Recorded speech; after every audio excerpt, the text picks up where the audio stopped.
Your lies sound like truth.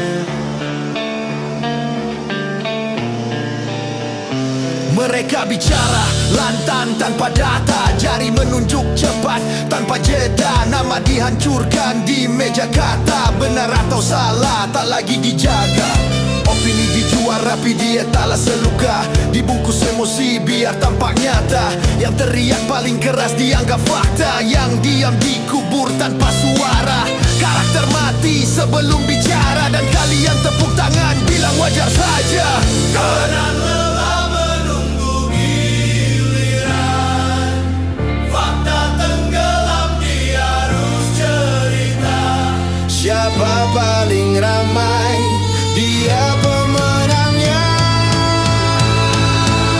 Opini dipaksa jadi senjata, dipaksa tumbuh jadi fakta. Nama hancur ramai di udara, lalu bilang semua ini biasa saja.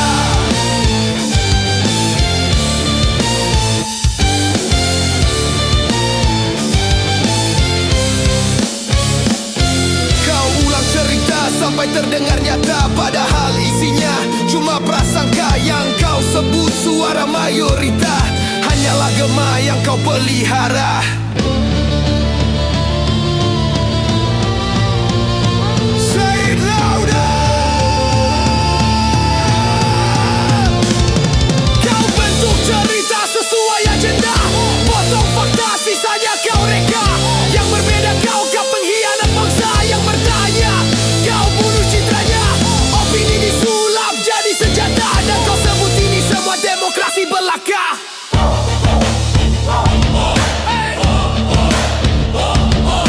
Jika semua suara ingin berkuasa, siapa yang jaga kebenaran sebenarnya? Atau memang dusta yang kita pelihara? Opini dipaksa jadi senjata, dipaksa tumbuh jadi fakta.